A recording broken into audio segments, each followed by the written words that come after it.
민수기 20장 우리 2절부터 13절까지 보겠습니다.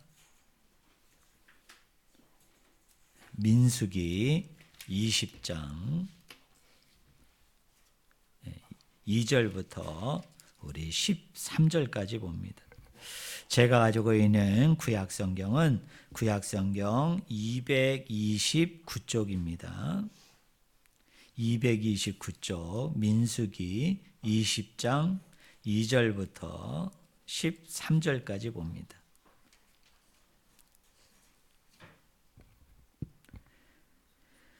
제가 말씀을 읽습니다. 회중이 물이 없으므로 모세와 아론에게로 모여드니라. 백성이 모세와 다투어 말하여 이르되 우리 형제들이 여호와 앞에서 죽을 때에 우리도 죽었다라면 좋을 뻔하였도다. 너희가 어찌하여 여호와의 회중을 이 광야로 인도하여 우리와 우리 짐승이 다 여기서 죽게 하느냐? 너희가 어찌하여 우리를 애굽에서 나오게 하여 이 나쁜 곳으로 인도하였느냐? 이곳에는 파종할 곳이 없고 무화과도 없고 포도도 없고 석류도 없고 마실 물도 없도다. 모세와 아론이 회중 앞을 떠나 회막문에 이르러 엎드리매 여호와의 영광이 그들에게 나타나며 여호와께서 모세에게 말씀하여 이르시되 지팡이를 가지고 내 형 아론과 함께 회중을 모으고 그들의 목전에서 너희는 반석에게 명령하여 물을 내라 하라. 내가 그 반석이 물을 내게 하여 회중과 그들의 짐승에게 마시게 할지니라. 모세가 그 명령대로 여호와 앞에서 지팡이를 잡으니라. 모세와 아론이 회중을 그 반석 앞에 모으고 모세가 그들에게 이르되 반역한 너희여 들으라. 우리가 너희를 위하여 이 반석에서 물을 내려 하고 모세가 그의 손을 들어 그의 지팡이로 반석을 2번 치니 물이 많이 솟아나오므로 회중과 그들의 짐승이 마시니라. 여호와께서 모세와 아론에게 이르시되 너희가 나를 믿지 아니하고 이스라엘 자손의 목전에서 내 거룩함을 나타내지 아니한 고로 너희는 이 회중을 내가 그들에게 준 땅으로 인도하여 드리지 못하리라 하시니라. 이스라엘 자손이 여호와와 다투었으므로 이를 무리바 무리라 하니라. 여호와께서 그들 중에서 그 거룩함을 나타내셨더라. 아멘.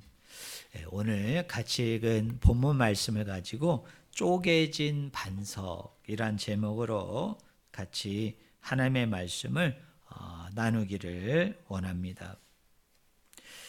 자, 오늘 읽지는 않았습니다만 거기 1절에 보니까 오늘 이 사건이 일어나고 있는 장소가 어디인지 성경이 소개합니다. 이스라엘 백성이 어디에 이르렀다고요? 가데스에 이르렀다 이렇게 얘기합니다. 정확한 지명은 가데스 바네아라는 지역입니다. 제가 한번 성경 퀴즈를 내볼까요? 이스라엘 백성들이 출애굽을 40년을 하였잖아요. 자, 애굽을 탈출해서 이제 모압 평지를 지나서 이제 마지막에 가나안에 들어가게 되어지는데 이 40년의 긴 여정을 통해서 이스라엘 백성들이 밟은 땅이 많을 거 아니에요. 여러분 그 애굽을 떠나서 가나안에 이르기까지 얼마나 많은 여러분 땅을 밟고 얼마나 많은 지역들을 여러분 거쳐가지고 여러분 이곳에 이르렀겠습니까?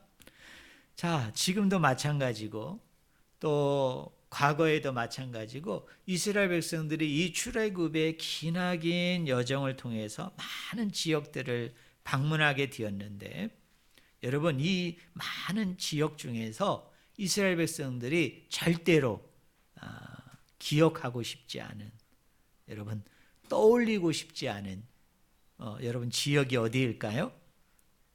제가 힌트를 드렸잖아요. 여러분 오늘 본문에 이스라엘 백성이 여러분 도달한 지역, 도착한 지역이 어디라고요? 가데스. 좀 더 긴 말은 뭡니까? 가데스 바네아입니다. 진짜로 이스라엘 백성들은 이 가데스 바네아라는 지역을 생각하기를 싫어할 것 같아요.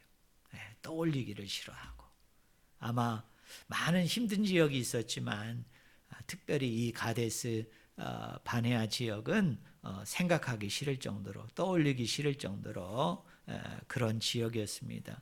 왜 그러느냐면 이 가데스 바네아라는 지역에서 이렇게 굵직굵직한 세 가지 일들이 이 가데스 바네아라는 지역에서 일어났기 때문에 그렇습니다.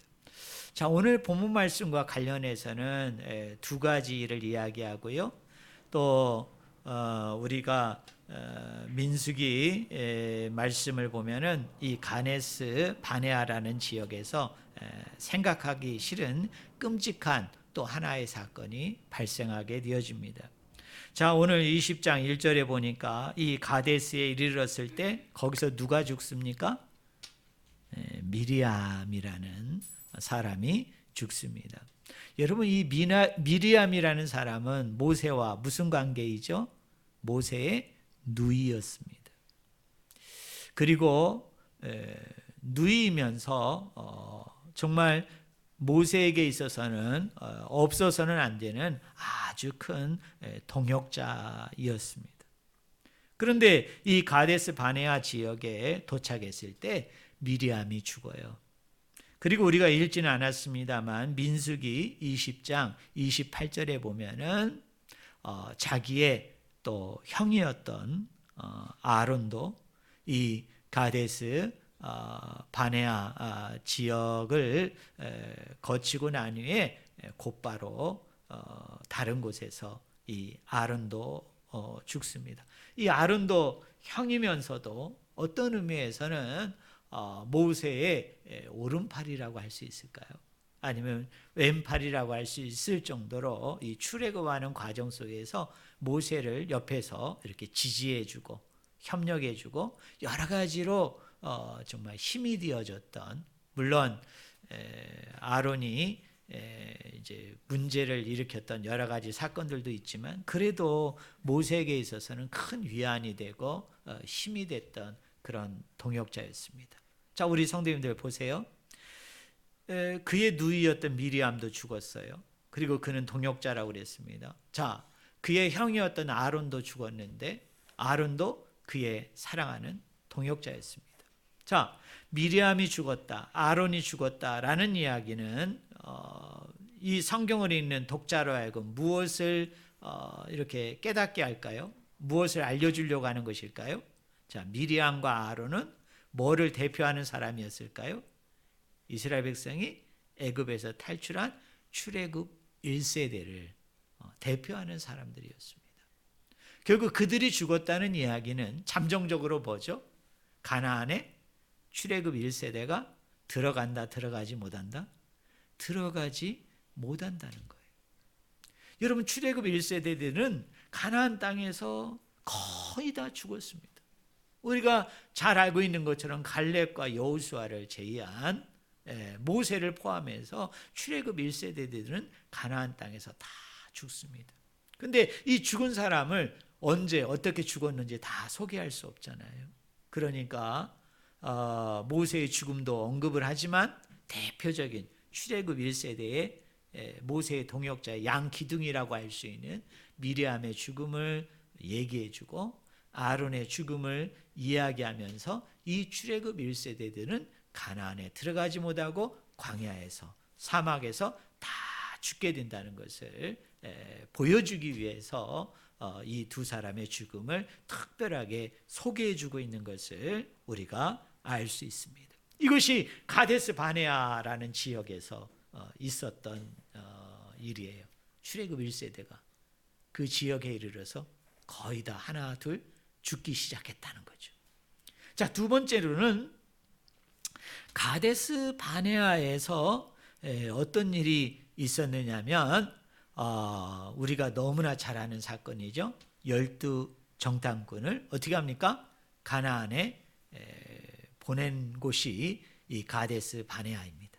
자, 12 정탐꾼을 보냈는데 10명의 보고와 2명의 보고가 달랐죠. 자, 10명의 보고는 뭐였습니까? 되게 부정적이었어요.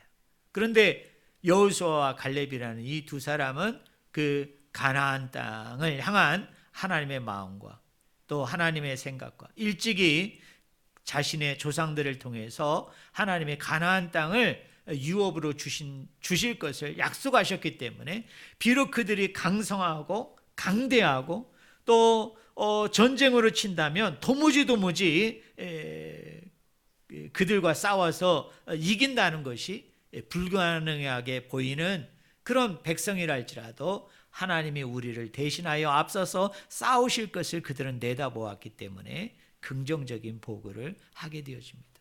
그런데 다수의 이스라엘 백성들은 10명의 부정적인 보고와 2명의 긍정적인 보고가 있었는데 다수의 백성들은 어디를 쫓았을까요? 안타깝게도 2명의 긍정적인 보고를 쫓지를 못하고 10명의 다수의 부정적인 보고를 접하고 난 후에 어떻게 합니까? 하나님을 원망하고 모세를 원망하는 거예요. 결국 그 죄로 말미암아 이스라엘 백성들이 어떻게 합니까? 가데스 바네아. 어떤 의미에서는 지금 가나안 땅의 그 아주 가까운 곳에까지 잘 왔어요. 이제 몇 날이 되어지면, 아니 며칠이 되어지면은 저 모압 평지를 지나서 저 가나안 땅에 들어갈 수 있었는데 하나님이 노여워하셔가지고 그들을 어떻게 합니까? 가나안에 들어가는 것을 허락지 아니하시고 돌려보냅니다. 그래서 몇 년 동안? 38년 동안 광야와 사막을 이들이 헤매며 방황하게 되었던 그 원인이 되었던 이 가나안 정탐꾼의 사건이 어느 지역에서 이루어졌다고요? 가데스 바네아 지역에서 이루어진 겁니다. 자, 세 번째 사건이 오늘 본문 말씀에 나오는 그 무리바라는 그 물가에서 무리바라는 여러분 그 지역에서 가데스 바네아이지만은 그곳에서 일어난 사건을 오늘 성경은 우리에게 소개합니다. 자, 오늘 이야기는 우리 성도님들이 많이 들어보셨을 거예요. 자, 가데스 바네아에서 일어났던 오늘의 이 사건은 그 대상이 따라하겠습니다. 출애굽 2세대. 출애굽 2세대가 그 대상입니다. 근데 충격적인 건 뭐냐면 출애굽 1세대도 이와 아주 똑같은 사건을 그들도 경험을 합니다.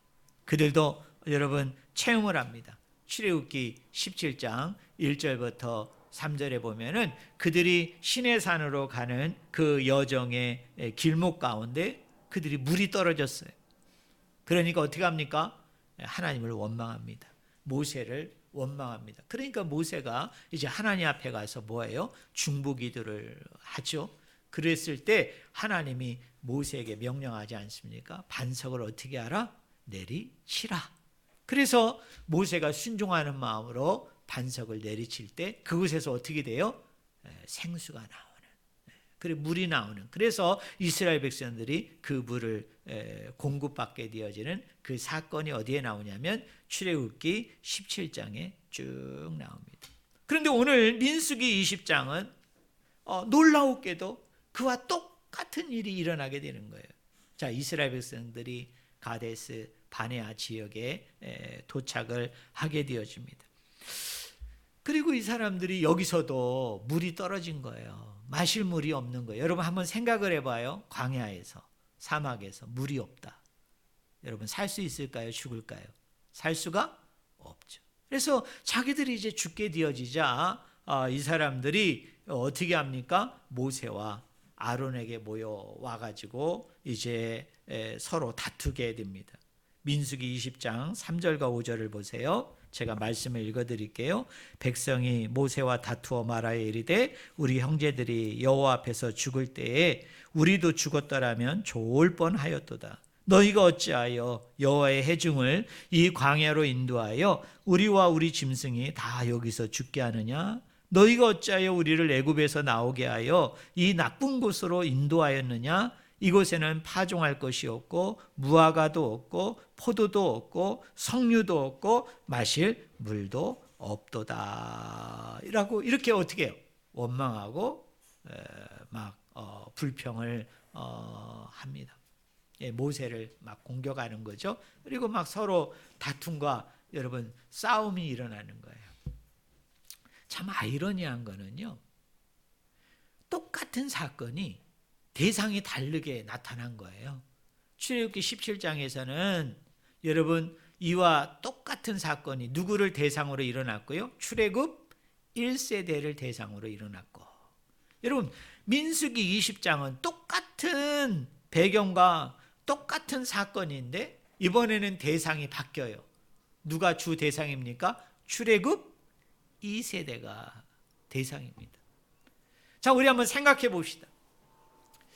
아마 이 출애굽 2세대 중에는 두 종류의 사람들이 있었겠죠. 하나는 출애굽 2세대이지만 출애굽 1세대가 이런 일들을 겪었을 때, 유아기 때, 좀 더 나이를 먹은 사람들은 청소년기 때 아마 이것을 주류 대상은 아니지만 아마 이 사건을 그 이전에도 경험하고 또 지금도 경험한 사람들이 있었을 거예요. 또 하나의 부류의 사람들은 출애굽 1세대가 그 일을 겪었던 일들이 38년 전이니까 꽤 시간이 지났죠. 그러니까 그거를 자기의 눈으로 보거나 또는 자기가 몸으로 직접 경험하거나 체험하지 아니한 그런 세대들이 또 하나의 큰 무리를 이뤘을 거예요. 하지만 우리가 추측하기는 이런 무리를 할지라도 아마 부모를 통해서 이전의 세대들을 통해서 이 이야기, 이런 비슷한 이야기를 들었을까요? 듣지 않았을까요? 들었겠죠. 아마 이렇게 들었지 않겠습니까? 우리 조상들이 애굽을 탈출해 가지고 시내산에 이르게 되어지면서 여러 가지 일들을 겪었다.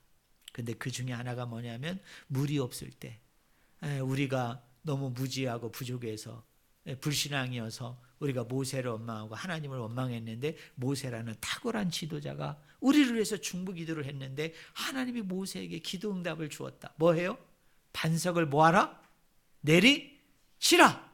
그래서 모세가 그 명령에 순종하는 마음으로 반석을 내리치니까 그 반석이 쪼개어지면서 그 안에서 뭐가 터지더라? 생수가 나오게 되어지더라. 참 하나님은 놀라웠다. 대단하다. 이런 얘기를 아마 전에 들었을 거예요. 부모를 통해서 또 선생들을 통해서 주변의 사람들을 통해서. 그런데 놀라운 것은 출애굽 1세대나 출애굽 2세대나 동일한 사건과 동일한 일이 벌어졌는데 그거에 대해서 이 사람들이 반응하는 것은 다르다, 같다? 똑같은 거예요. 같이 원망하고 같이 여러분 불평하게 되는 것입니다. 자, 하나님은 출애굽기 17장의 첫 번째 이 사건에서도 명령하시고 오늘 본문에서도 두 번째 사건에서도 하나님은 동일하게 모세에게 명령하십니다. 여러분 한번 따라해 보실래요? 물을 내라. 물을 내라는 거예요. 어디에서? 반석에서 물을 내라. 그런데요, 그 반석에서 물을 내는 구체적인 방법은 다릅니다. 여러분, 출애굽 1세대 때는 제가 조금 아까 얘기했잖아요. 네가 가진 지팡이를 가지고 그 반석을 어떻게 하라고요? 내리쳐라. 쳐라 이렇게 얘기했어요. 그런데 오늘 본문 말씀은 뭐라고 얘기하죠? 그 반석을 향하여 뭐하라? 따라하겠습니다. 명령하라. 네, 명령하라는 거예요. 명령. 자, 우리 성도들 여기 보세요. 좀 이상하잖아요. 자, 지역이 같습니다. 그리고 지금 이스라엘 백성들이 똑같이 물이 없어요. 그래서 이제 죽게 되어졌다고 모세에게 똑같이 원망하잖아요. 불평하잖아요. 그러니까 모세가 이 원망과 불평을 듣고 똑같이 그 문제를 누구에게 가지고 갑니까? 하나님께 가져가요. 하나님이 응답하셨어요.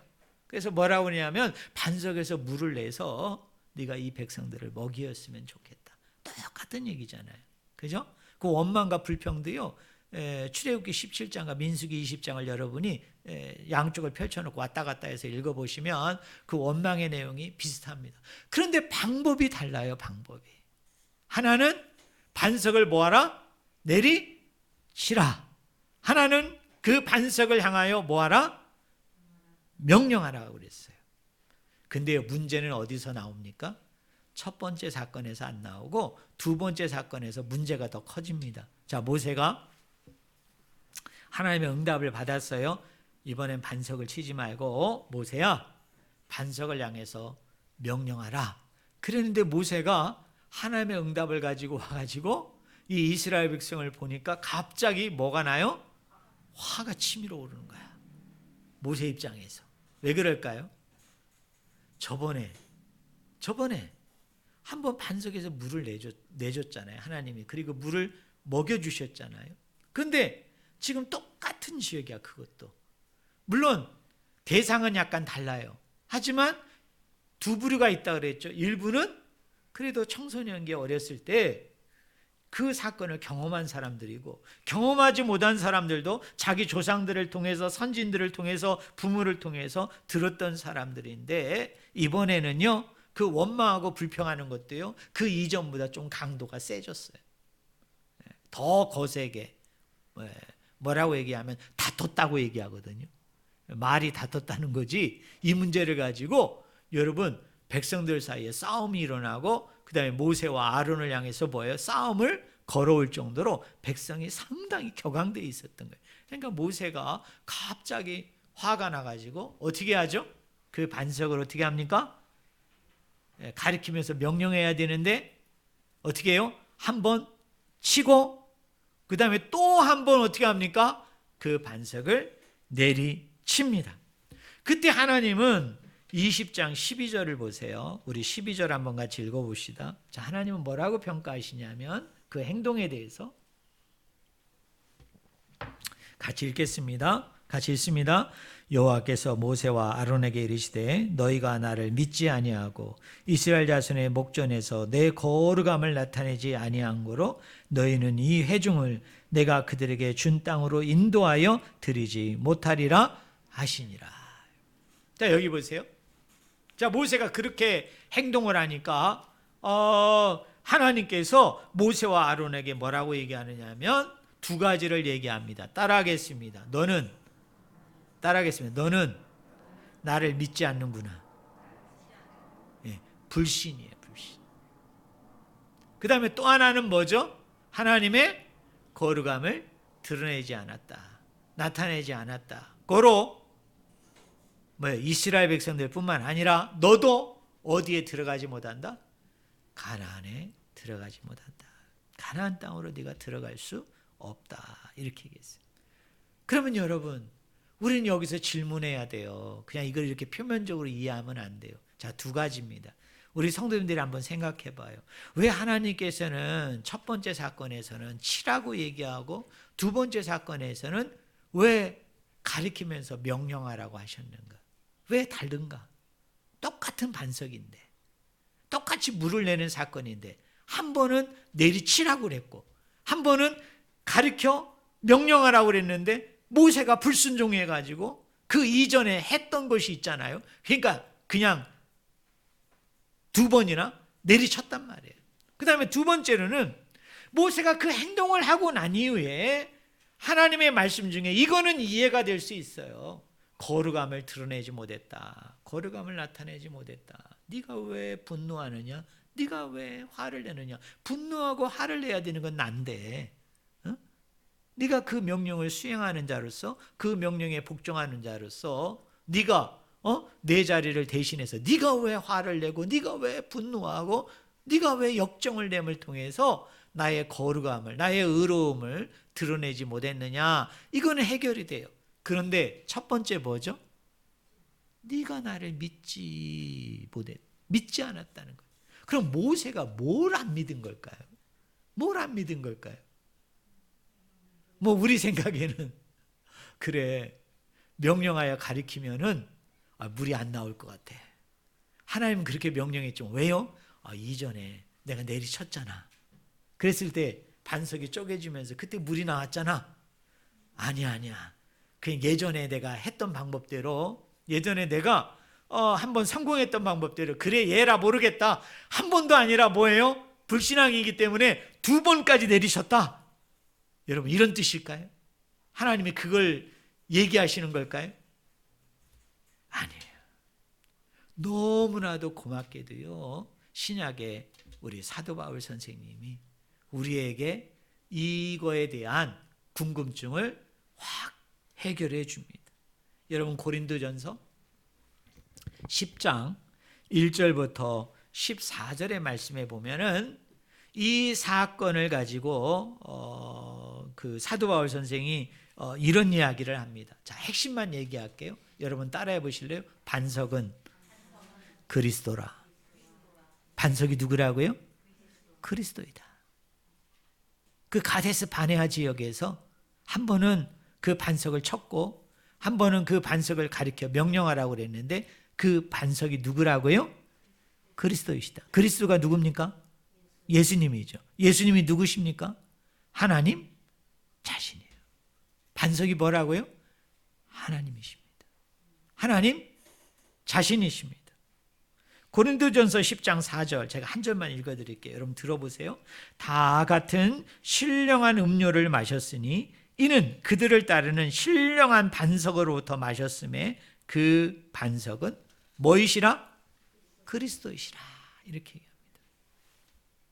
자, 그럼 여기 보세요. 자, 그럼 이제 문제를 해결하러 들어가야 됩니다. 자, 반석은 누구라고요? 그리스도라. 자, 구약적인 맥락에서 보면 이런 거예요. 반석은 누굽니까? 하나님 자신이십니다. 그 하나님이 어떻게 하신 거예요? 쪼개어지셨어요. 하나님이 깨지셨다고. 그리고 나서 그 하나님으로부터 뭐가 나와요? 생수가 나옵니다. 물이 나옵니다. 그리고 이스라엘 백성들이 그 생수를 마십니다. 그 물을 마셔요. 자, 출애굽기 17장 5절과 6절에 보면요, 하나님이 모세에게 이렇게 명령합니다. 자, 우리 말씀인데 짧으니까 한번 따라해 보실래요? 나일강을 치던 내 지팡이를 손에 잡고 가라. 그리고 그 나일강을 치던 그 지팡이로 뭐를 내리치라는 거예요? 반석을 내리치라. 그러면 반석이 쪼개어지면서 그 안에서 뭐가 나와요? 생명수가 나오게 되어질 것이다. 자, 우리 성도님들 여기 보세요. 자, 나일강을 모세가 지팡이를 들어서 쳤을 때 어떤 일이 일어났습니까? 뭐가 변하여 뭐가 되어졌죠? 물이 변하여 뭐가 됐어요? 피가 됐다. 그러면 여러분 생각해 봐요. 그럼 나일강을 치는 행위는 무슨 행위예요? 그러면 나일강을 치는 것, 쳐서 물이 피로 바뀌었잖아요. 뭡니까? 심판의 행위죠. 심판의 행위. 나일강을 치는 행위는 무슨 행위예요? 심판의 이미지라고. 심판의 의미예요. 나일강을 심판했다고요. 그래서 그 물이 뭐로 바뀌었어요? 피로 바뀌었다는 거예요. 그런데 하나님이 이렇게 얘기하세요. 그 반석을 치라라고 얘기하는데 그 앞에 긴 설명을 붙이십니다. 나일강을 치던 그 지팡이를 가지고 이번에는 나일강을 치는 게 아니라 뭐를 내리치라? 반석을 내리치라. 반석을 쪼개어라. 그러면 여러분 보세요. 나일강을 치는 게 심판 행위예요. 그러면 지금 반석을 치는 것도 무슨 행위라는 거예요? 심판하라는 거예요. 심판하라. 누구를? 반석이 누구라고 그랬어요 아까? 하나님을. 여러분들 중에는 어떻게 하나님을 우리가 심판해요? 이거 너무 이거 경고망동한 짓 아닙니까? 근데 여러분 성경이 그렇게 얘기하는 거예요. 자, 나일강을 심판했던 그 지팡이를 가지고 이번에는 누구를 심판하라? 하나님을 심판하라. 예수님을 뭐 하라고요? 심판하라는 거예요. 그럼 여기 보세요. 성경에서 하나님이 심판받은 데가 어디예요? 그렇죠. 예수님의 십자가 아닙니까? 예수님이 십자가에서 뭐를 우리의 죄를 위해서, 우리의 불순종을 위해서, 우리의 연약함과 나약함을 위해서 뭘 받으신 거예요? 심판받으심으로. 예? 그래서 우리가 뭘 받은 거예요? 구원을 얻고 영생을 얻은 거 아니에요? 생명을 얻은 거 아니에요? 마치 모세가 반석을 내리치는 게 심판이잖아요. 심판을 내서 그 반석이 쪼개어지니까 그 안에서 뭐가 나와요? 생수가 나온다. 물이 나온다. 여러분, 이거 십자가 사건을 얘기하는 거예요. 다른 게 아니에요. 마찬가지죠. 하나님이 자신의 독생자 아들 예수 그리스도를 십자가에서 심판하신 거예요. 그게 죽음이에요. 그게 저주를 담당하신 거예요. 우리의 죄악을 담당하신 거예요. 그래서 우리는 예수 그리스도 안에서 생수를 마심으로, 그 예수 그리스도 안에서 우리는 생수를 들이마심으로 우리 안에 뭐가 일어나요? 구원이 일어나고 영생이 일어나고 영원한 생명 가운데 하나님과 함께 살 수 있었던 거예요. 그런데 오늘 본문에서 모세가 가르쳐 명령하라고 그랬는데 한 번, 두 번 내리친 게 왜 불신입니까? 왜 그게 그렇게 큰 사건입니까? 내리칠 수도 있지. 왜? 하나님이 그 전에 내리치라고 그랬잖아. 근데요, 따라하겠습니다. 딱 한 번도, 따라하세요. 딱 한 번도 내리쳐서는 안 된다. 내리쳐서는 안 되는 거예요. 왜요? 이미 십자가상에서 하나님이 한 번 심판받으심으로, 단 한 번 심판받으심으로 모든 것을 다 성취하시고 모든 것을 다 완성하셨기 때문에 그 이후에는 예수님이 십자가에 더 죽어야 될 이유가 있나요? 없나요? 없어요. 모세는 이걸 아는 거예요? 모른 거예요? 이걸 깨닫지 못한 거예요. 이걸 알지 못한 거예요.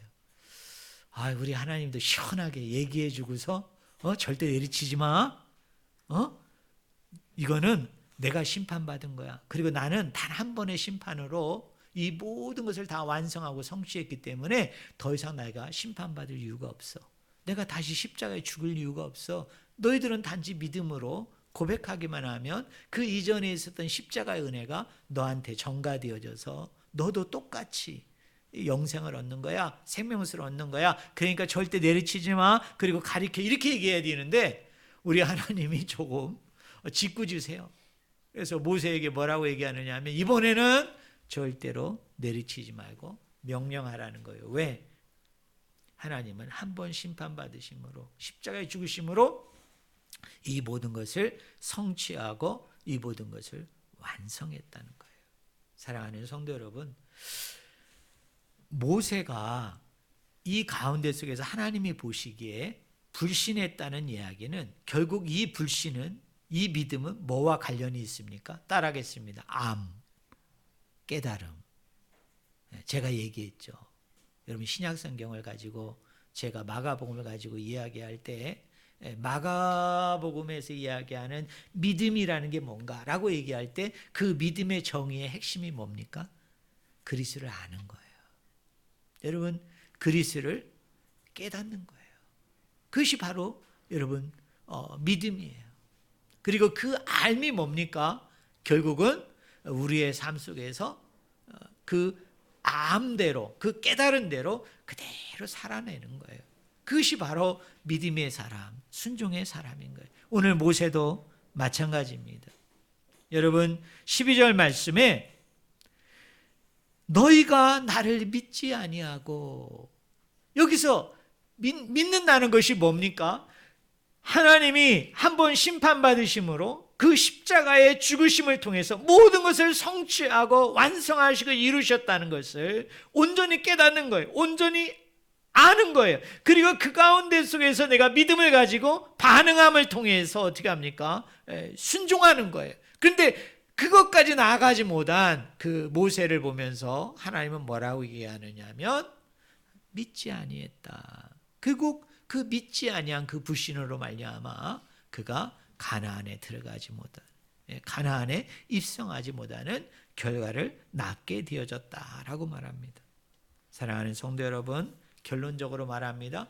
그리스도께서 십자가에서 이루신 구속은 여러 번 반복되는 사건이 아니라 따라하겠습니다. 단회적인 딱 한 번의 사건이다. 그것을 바로 오늘 구약의 이 말씀이 우리에게 여러분 보여주는 거예요. 바로 그리스도께서 반석이 쪼개어진 것과 같이 하나님 앞에 심판을 받음을 통해 그분이 십자가에서 매달려 죽으심으로, 그분이 십자가에서 상하여 주심으로 우리가 여러분 죄로부터, 저주로부터, 모든 속박으로부터 우리가 완전한 구원한 가운데 우리가 이른 줄로 믿습니다. 그리스도가 우리의 반석이 되어주시고 그 가운데 여러분 뿜어 나오는 그 생수를 먹음으로, 그 영생수를 먹음으로, 그것이 말씀이고 그것이 성령인데 그것이 우리 안에 내주케 되어짐을 통해서 우리가 중생하는 것이고 거듭나는 것이고 여러분 구원되어지는 거예요. 결국 구원에 있어서 우리의 노력은 없어요. 우리의 열심과 열정은 없습니다. 바로 우리가 마땅히 심판받아야 되죠. 그 죄 때문에, 불순종 때문에. 그런데 누가 심판받았다고요? 하나님이 우리를 대신하여 심판받아 주심으로 그것을 이루시고 성취한 것이 쪼개어짐이에요. 그 반석이 쪼개어졌어요. 부서졌어요. 그리고 그곳에서 뭐가 나왔다고요? 생수가 나옵니다. 물이 나옵니다. 근데 그게 영생수예요. 그것을 먹고 마시는 자마다 이 영생을 누리게 되어졌다는 이 놀라운 영적인 사실을 깨닫고 날마다 하나님 앞에 감사하고 기뻐하고 즐거워하고 정말 이제 말씀대로 성령의 의지에서 살아가는 저와 여러분이 되기를 주의 이름으로 간절히 축원을 드립니다. 기도합니다.